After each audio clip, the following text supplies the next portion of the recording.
بسم اللہ الرحمن الرحیم الحمدللہ رب العالمین والصلاة والسلام علی سید الانبیاء والمرسلین۔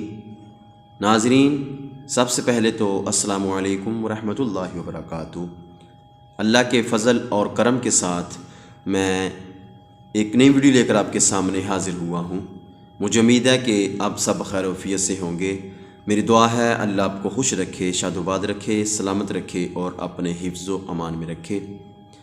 ناظرین، میری آج کی ویڈیو رجب کے مہینے کے حوالے سے ہے کہ یہ جو مہینہ شروع ہونے والا ہے رجب کا، اس کو رجب کیوں کہا جاتا ہے، اور اس کے اندر اگر بندہ روزہ رکھے تو روزے کی کتنی فضیلت ہے۔ دیکھیں نا، ہم رمضان کے روزے رکھتے ہیں تو ہم سب کو اس کا علم ہے کہ رمضان کے روزوں کی کتنی فضیلت ہے۔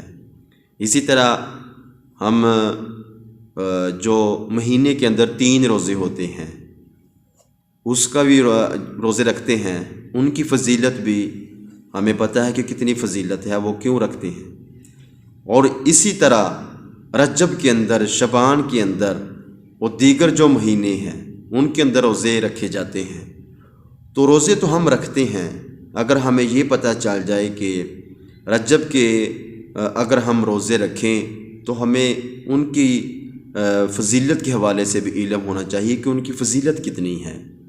جب فضیلت کا پتہ چل جاتا ہے نا ناظرین، جب فضیلت کا پتہ چل جاتا ہے تو انسان کا جو شوق ہے وہ مزید ڈبل ہو جاتا ہے، زیادہ ہو جاتا ہے۔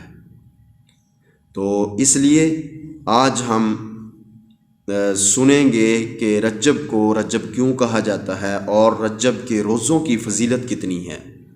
آئیں اور احادیث کی روشنی میں سنتے ہیں۔ حضرت سیدنا انس بن مالک رضی اللہ تعالی عنہ سے حدیث پاک مروی ہے، فرماتے ہیں کہ سرکار مدینہ علیہ الصلوۃ والسلام نے فرمایا کہ جنت کے اندر ایک نہر ہے جس کو رجب کہا جاتا ہے، اور دودھ سے زیادہ سفید اور شہد سے زیادہ میٹھی ہے۔ آگے حضور علیہ الصلوۃ والسلام نے فرمایا کہ جو بندہ رجب کا ایک روزہ رکھے گا تو اللہ تبارک و تعالیٰ اس بندے کو اس نہر سے سیراب کرے گا۔ نمبر 2، رجب کے روزوں کی فضیلت کے حوالے سے نمبر 2، حضرت سیدنا ابو قلابہ رضی اللہ تعالیٰ عنہ فرماتے ہیں کہ رجب کے روزے داروں کے لیے جنت میں ایک محل ہے،